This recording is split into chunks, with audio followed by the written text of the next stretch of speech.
Hello दोस्तों, आज की वीडियो में हम लाइनक्स की बेसिक कमांड सीखेंगे। अगर आप लाइनक्स में नए हैं तो ये वीडियो आपके लिए एक परफेक्ट स्टार्टिंग पॉइंट है। तो टर्मिनल ओपन कीजिए और चलिए कमांड्स के साथ हैंड्स ऑन प्रैक्टिस शुरू करते हैं। तो सबसे पहले हमें अपना क्या करना है, टर्मिनल ओपन करना है। कमांड लाइन टर्मिनल ओपन कर लिया हमने अपना। ओपन करने के बाद थोड़ा मैं इसका फॉन्ट साइज बढ़ा देता हूँ जिससे आप लोगों को थोड़ा कमांड सुन। तो उसमें से सबसे फर्स्ट हमारी कमांड आती है अप टाइम। अप टाइम जो होती है वो हमारे सिस्टम का अप टाइम दिखाती है कि हमारा सिस्टम कितना टाइम से अप हुआ है। अभी 14 मिनट पहले सिस्टम हमारा अप हुआ है। इसमें 2 यूज़र लॉगिन्स हैं, कितना लोड एवरेज आ रहा है, सारी इन्फॉर्मेशन अप टाइम कमांड हमको शो कराती है। वो अगर हमें अपने अब उसका वर्जन अगर अप टाइम का चेक करना है तो उसके लिए कमांड चलती है अप टाइम -b। ये हमारे अप टाइम का वर्जन शो कराती है। ये हमारा 4.40 का भी वर्जन चल रहा है। अब हमें अगर चेक करना है कि हम किस यूज़र से लॉगिन है तो उसके लिए हमारी कमांड होती है हु। वो हमको बताता है हम किस यूज़र से लॉगिन है। तो अभी हम रूट से लॉगिन है तो हमारा रूट दिखा रहा है।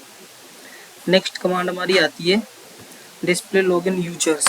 कितने यूजर्स लॉगिन, यूजर्स कमांड से भी हम देख सकते हैं रूट रो। ये 2 कमांडें होती है हमको देखने के लिए। और अगर हमें करंट यूजर देखना है तो उसके लिए who am I command use करते हैं।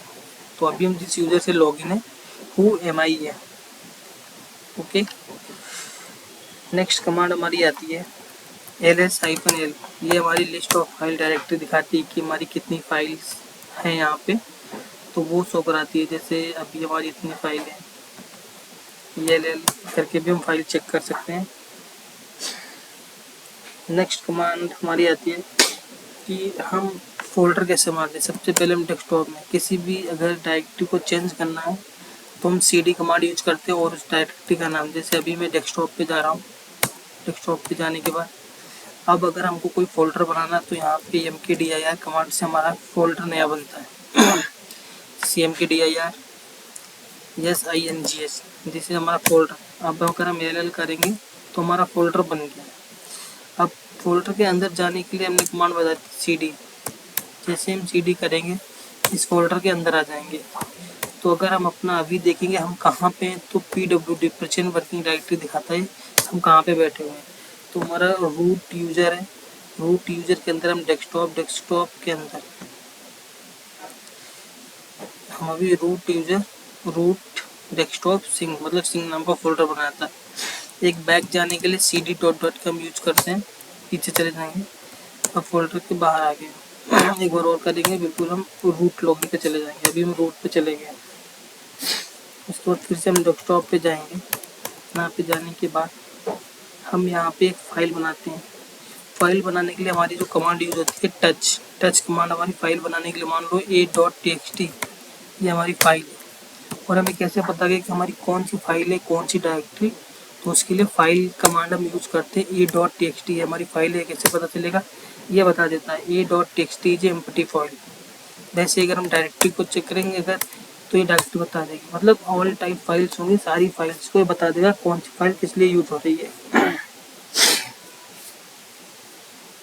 अब हम चेक करेंगे कि हमारी सिस्टम में कितनी टोटल मेमोरी यूज हो रही है। बहुत इंपॉर्टेंट कमांड है, -t यूज करते हैं। ये हमारा स्ट्रिंग फॉर्मेट में दिखा रहा है। हम MB भी यूज कर सकते हैं, ये उसमें दिखाएगा स्वेप 2 GB। और एच करोगे तो ये GB में दिखाएगा। हमारी मेमोरी 2.6 GB है। स्वेप जो हमने बनाई थी 3 GB है। अब हम लास्ट एक कमांड हमारी है जिससे हम अपने लास्ट यूजर को देख सकते हैं कौन से लास्ट यूजर अभी सिस्टम में लॉगिन किया है। तो last command is use last user. अभी तक हमारा रूट ही लॉगिन हुआ तो हमें रूट ही दिखा रहा है अपने सिस्टम का। अगर हमें रन लेवल चेक करना है तो रन लेवल कमांड यूज होती है। अभी हमारा रन लेवल N5 चल रहा है। और अगर हमको अपने डिफ़ॉल्ट सेल अगर सिस्टम में चेक करनी कि हमारी कौन सी भी डिफ़ॉल्ट सेल चल रही है तो उसके लिए कमांड होती है यूको $सेल इंटर। तो अभी हमारी बीन बेस्ट चल रही है सेल। और अगर हमें अभी अपने ऑपरेटिंग सिस्टम का वर्जन कर्नल मतलब अदर इंफॉर्मेशन ऑल चाहिए तो हमारी एक कमांड है यूनेम -a।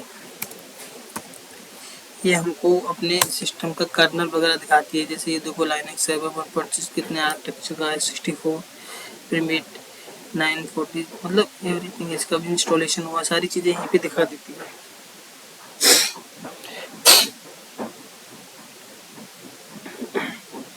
नेक्स्ट कमांड हमारी आती है, अगर हम अपने सिस्टम की डेट चेक करनी है तो डेट सिंपल कमांड चलेगी, हमारे सिस्टम की डेट शो हो जाएगी। अगर हमको डेट और टाइम दोनों शो कराना है तो time date ctl command use होती है। वो अगर हमें अपनी डेट सेट करनी है तो time date ctl set time, and time दे देंगे। मान लो अभी हमको 9 बजे का करना है तो 0900 कर देंगे, बट अभी हमारा सिंक्रोनाइज क्लोज है तो time date ctl set NTP true. इसके बाद हम अपना टाइम सेट करेंगे तो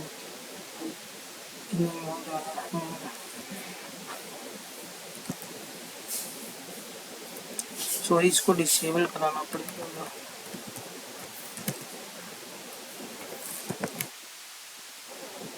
आफ्टर डेट हम टाइम सेट कर सकते हैं। अभी हमारा टाइम चेक करोगे तो अभी डेट हमारी सेट हो गई है। ओके, अब मान लो हमको एक फोल्डर बनाना है जो डायरेक्टरी के अंदर डायरेक्टरी, वैसे हम अगर बनाएंगे तो mkdir एक डायरेक्टरी बनाई, उसके बाद सेकंड डायरेक्टरी अंदर जाके बनाई, तो इसमें बहुत टाइम लगता है। इसके लिए हमारी एक कमांड आती है mkdir-p प्रेजेंट डायरेक्टरी करने के बाद मान लो हमें एक मोहन नाम से फोल्डर बनाना है।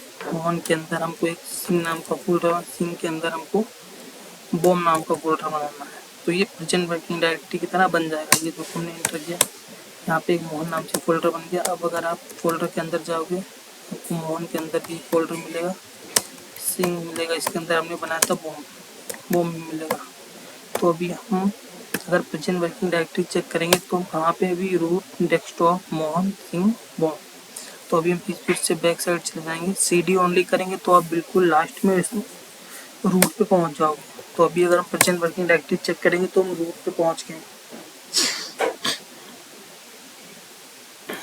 अब हमें फाइल के अंदर अगर कुछ प्रिंट कराना है, मान लो cd डेस्कटॉप पे गए, तो अब हम इन फोल्डरों को डिलीट करने के लिए हमारी कमांड जो चलती है rm-rf। अगर आप स्टार यूज होता है ऑल फाइल्स डायरेक्टली डिलीट करने के लिए, लेकिन अभी हम एक फाइल डिलीट करेंगे, ये .txt को हटाएंगे। अब ये करके देखेंगे हमारी ये .txt चली गई। अब rm-f मोहन को डिलीट करेंगे, मोहन डिलीट हो गया। अब सिंह को करेंगे, ये भी एक फोल्डर ही है, इसको भी डिलीट कर दिया। अब हम अपनी फाइल में कुछ डेटा डालेंगे। कैट कमांड हमारे फाइल के अंदर के कंटेंट को शो कराता है।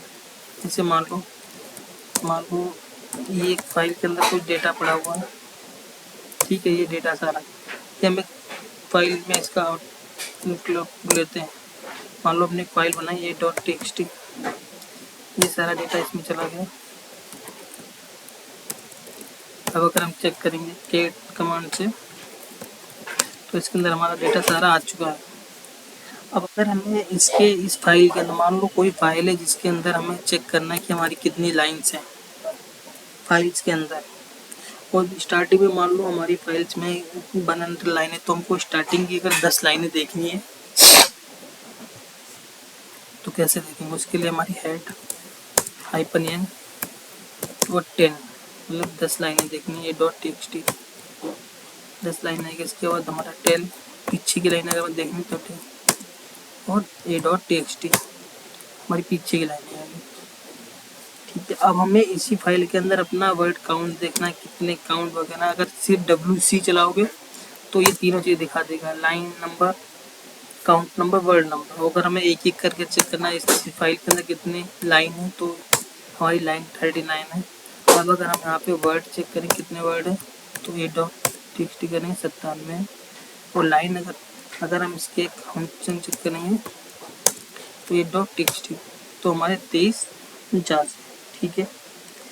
और दूसरी चीज़, अगर हमें अपनी कमांड की हिस्ट्री देखनी है कि हमने कौन कौन सी कमांड अभी यूज की है, उसके लिए हमें सिंपल एक हिस्ट्री कमांड चलानी पड़ती है, जिससे हमें ऑल कमांड्स पता चल जाती है कि हमने अभी तक कौन कौन सी कमांडें यूज की हैं। जैसे ये रही हमारी सारी कमांड,